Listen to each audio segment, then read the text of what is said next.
On today's episode of Locked On 76ers, they've been here before.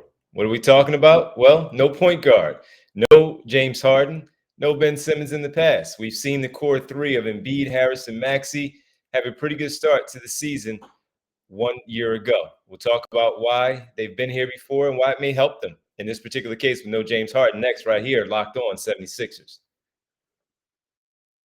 You are Locked On 76ers, your daily Philadelphia 76ers podcast.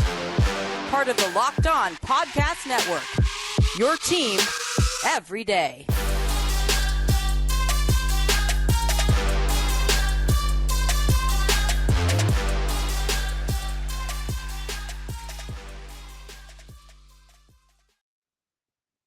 Today's episode is brought to you by LinkedIn. LinkedIn Jobs helps you find the qualified candidates you want to talk to faster. Post your job for free at linkedin.com/lockedonnba.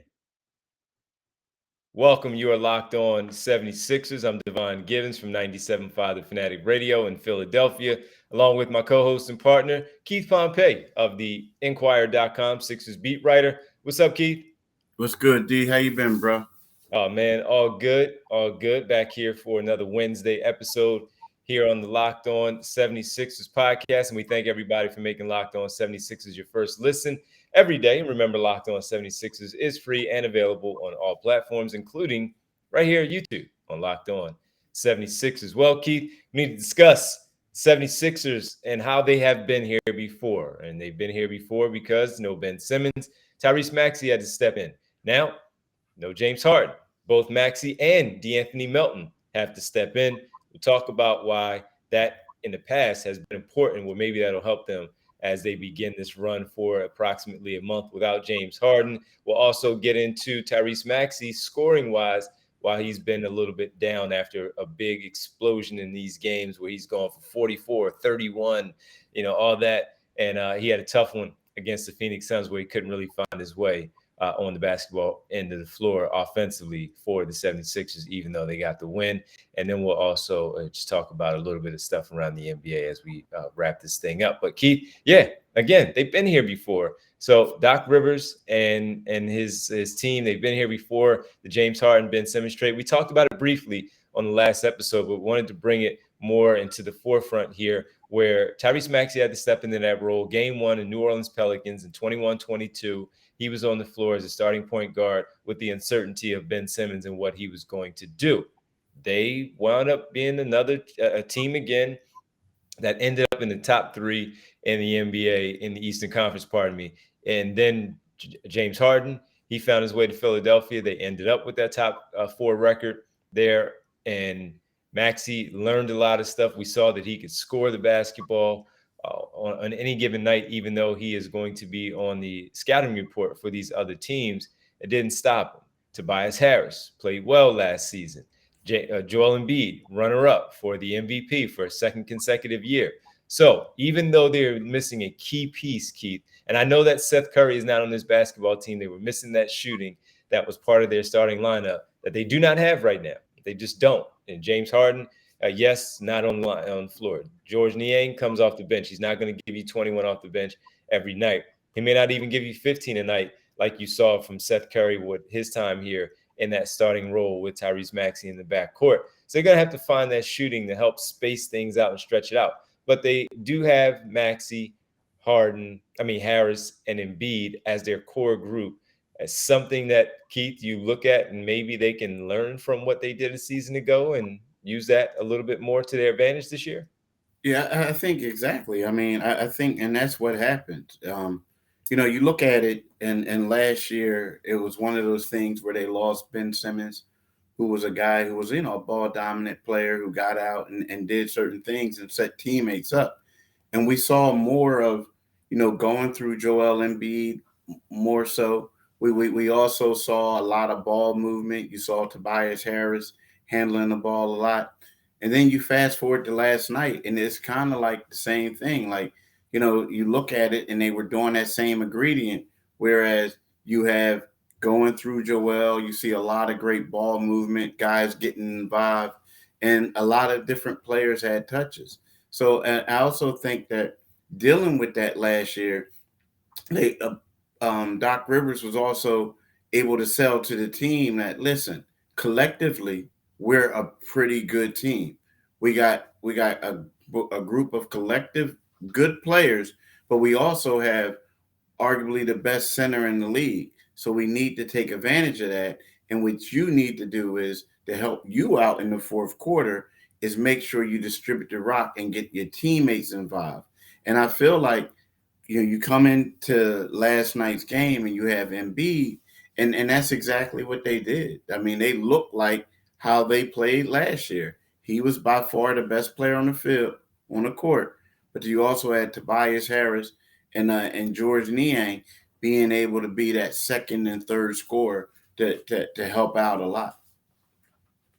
Yes. So on Monday, defeating the Phoenix Suns, they did just that. The ball again just went through him. The double teams would come, and he would move the ball. They had a pretty good assist to field goal make ratio, although they didn't shoot the ball very well. I believe it was 38%, just under 40% on Monday night in that win. They shot it very well from deep. George Niang with his 7, Tobias Harris, he was clicking early from beyond also. And then they found their way defensively and stepping up together and doing just that. So yeah, going through Embiid as they should. We know he's the best player. He's the franchise player. The ball should funnel through him. He has to be willing in terms of his passing to get the ball out, to keep the ball moving and snapping, where they make sure that they get the easiest shot possible on the floor based on what they run. Tobias Harris looked very comfortable on Monday in that game, having Embiid out there with him and Maxey struggled. And we'll get to Maxey again in the next segment.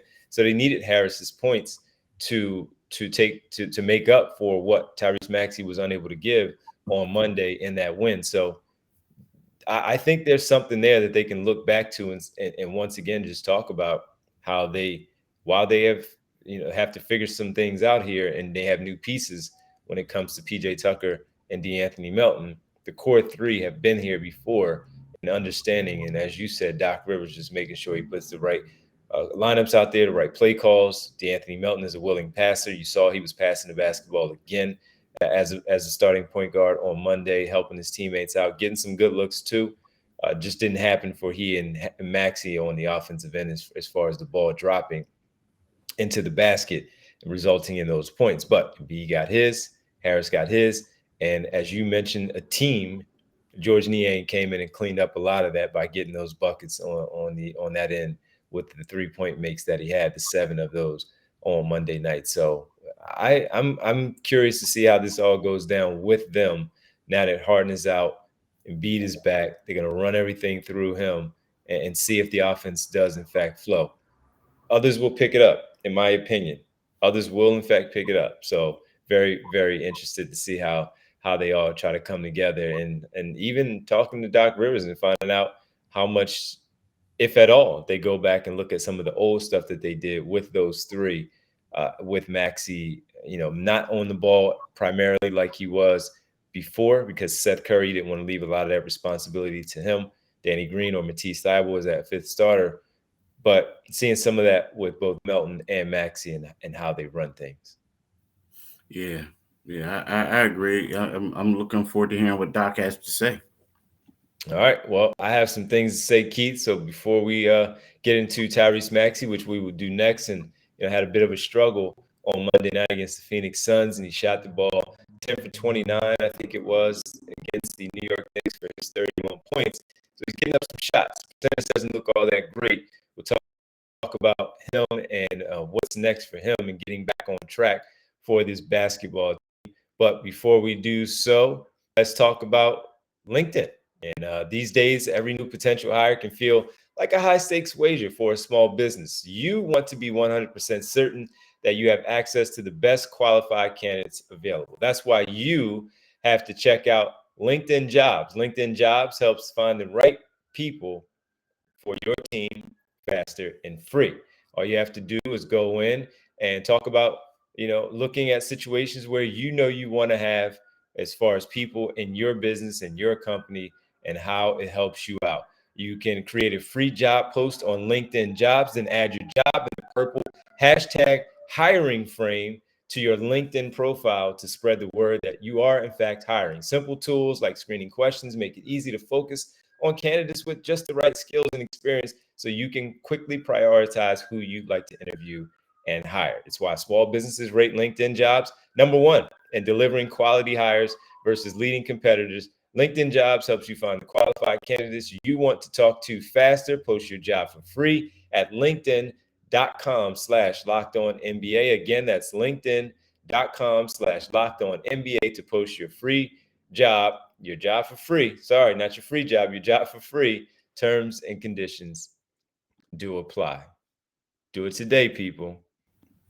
Make sure you get out there and you do it today. All right. You want to make sure you have the job and, get all that stuff squared away. Holidays coming up. Thank you for making Locked On 76ers your first listen today. For your second listen today, check out Locked On Sports Today, from the games that matter the most to the biggest stories in sports. We have sports again, people. Tuesday off. Now you're back to Wednesday. Go beyond the scoreboard and behind the scenes with the local experts and insights only Locked On can provide. Locked On Sports Today, available on this app, YouTube, and wherever you get your podcasts. We have sports. Well, we have sports. We had hockey. Did have hockey. Now you have basketball back on this Wednesday. All right. So do it today, people. Make sure you get out there and do it today. All right. All right. Keith, got to welcome everybody back here on the program and talk about. I know that you want to discuss this one. Tyrese Maxey struggled a bit on Monday. Yeah, he's struggling. Well, he actually struggled the last two games since James Harden hasn't been around. And I just want to, break it down to you. Like last night, not last night, but what was it? Monday night, he finished with 11 points. Yep. Monday night. Yeah, he finished with 11 points on 4 for 18 shooting, including missing all 4 of his 3-pointers, right, against the Suns. He's shooting 14 for 47, including 23.5% on 3-pointers in the last 2 games without Harden. Now, this come after he shot 51.6% from the field, including 46.8% from deep in the first 9 games, right? Now, when you talk to his teammates and you talk to everything else, everyone's telling you that it's just a matter of him adjusting and getting comfortable. I mean, Tobias Harris basically just came out and said that. He said, and the Sixers think that it's a small thing. It's part of the game. I look at it as, right, Maxey, first of all, we have to be honest that now shots aren't coming as easy as they were for Maxey when Harden was there, because, what you do is you look at it and you say to yourself, okay, I got James, I have Joel, I have Maxey. Maxey's great, but he's younger. Let me initially, focus on these two. Well, right about now, it's kind of like the focus is going towards him, but there's certain times where he looks erratic, so to speak. He's just coming down. He's like going 100 miles an hour. He's doing things. And sometimes he just looks to be a little bit out of rhythm. I think, D, honestly, it's just a matter of him calming down a little bit and him picking his spot, so to speak. And I think now he's that second option, maybe where Tobias Harris was the second option the season ago. It might be him now, and he's going to draw that number one wing defender. You saw a lot of Mikal Bridges on him.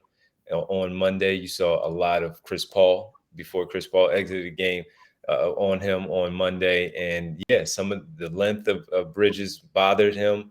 You also saw, Chris Paul is a savvy veteran, also an all-NBA defender, where he understands certain things. And when Chris Paul went out, it was primarily Bridges' job to defend him. He's going to have to deal with that type of thing now, where he's going to draw that best defender from that team. So a prime example, when we talk about the Atlanta Hawks on Thursday, Keith, DeJounte Murray that's probably going to be DeJounte Murray's assignment and not Trae Young. Trae Young is going to be on DeAnthony Melton, and DeJounte Murray will be on Tyrese Maxey to try to limit him. And we know DeJounte Murray has already been a all-defensive player in this league, and that's part of the reason why Atlanta brought him there, to help take some of the pressure off of Young, where he doesn't have to defend the likes of Tyrese Maxey. So yeah, he's gonna have to figure it out. But I do think it will be made a little bit easier, Keith, now that Embiid is back and they figure that dynamic out between those two, that two-man game that they may have.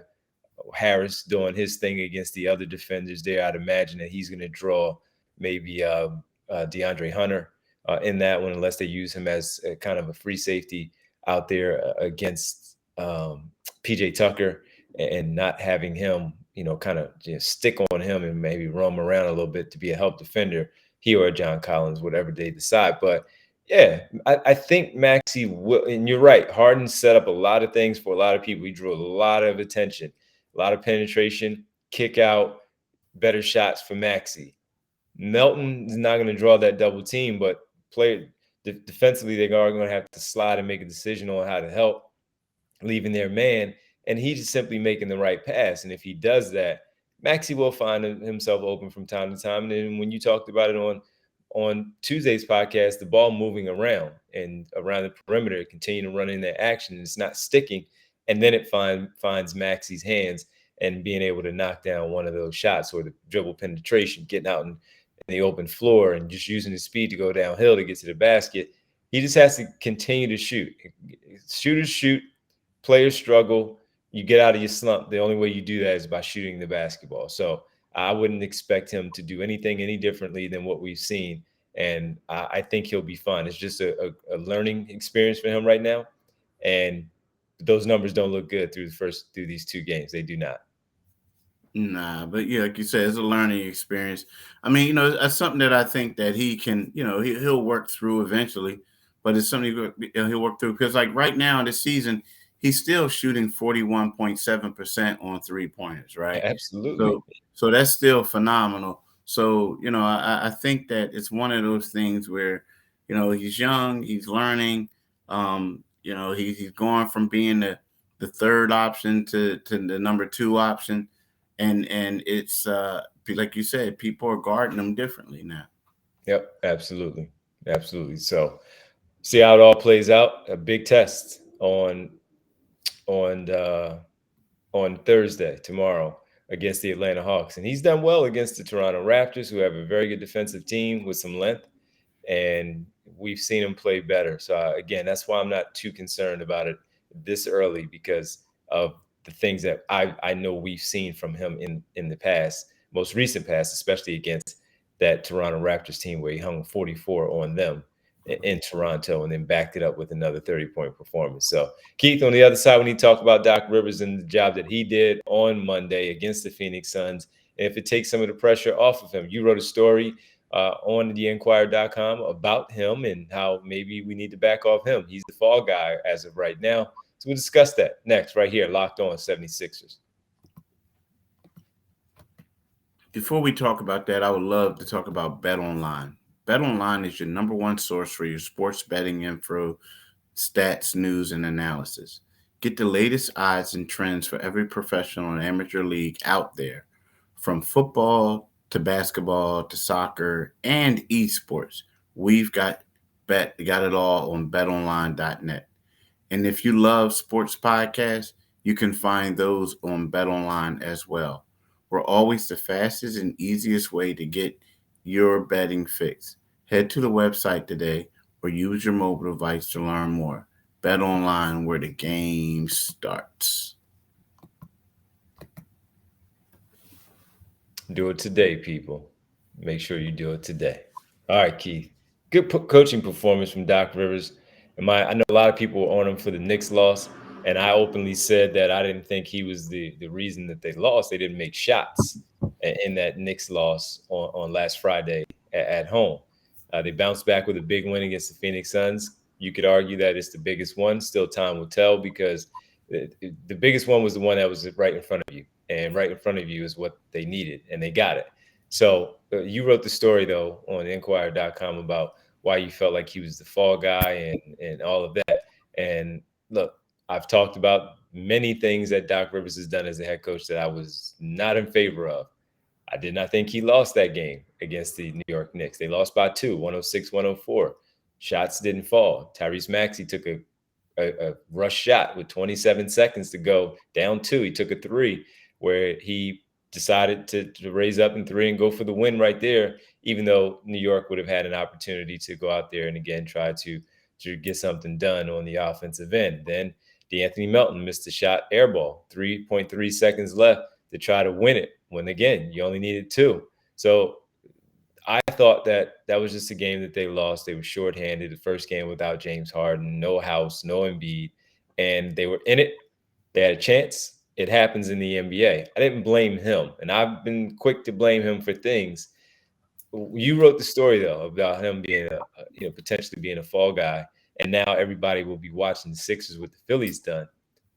Why do you feel like that was the case, and how do you feel it should be when it comes to leveling off the blame towards why things may not be going the way that we thought this early? Yeah, I think a lot of people look at Doc and they say, you look at the roster and you look at the guys that came in and you're saying, hey, look, we made some upgrades this season. Right now with the hype and the promotions and all that, the 76ers are been talked about as being one of the best teams, a team built to win a championship. But when I look at this roster, it still has some holes. I mean, I feel like, part of the problem is right now we look at James Harden, we look at Joel Embiid. I mean, they both had phenomenal games when the other person wasn't on the floor, right? I mean, they need to mesh that together, right? We look at PJ Tucker. I don't know if it's because, he's like got to get back in condition because of the knee ailment in the time that he took off before he had surgery before the start of the season, or was he having a tough time picking up the defensive schemes? Maybe it's a different way that Doc has him playing it, or maybe he's just a little bit older and he just probably can't, having a tough time now keeping up with the young boys. And also, let's face it, he is a power forward, but they got him playing the three but they got two power forwards, him and Tobias.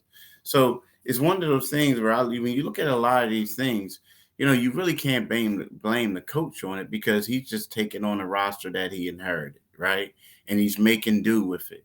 And a lot of times when that happens, it's kind of like you may stay with a person longer than normal than you would if you had who you felt somebody else in there that you can play, right? Or you may just start going with these crazy lineups trying to make something happen.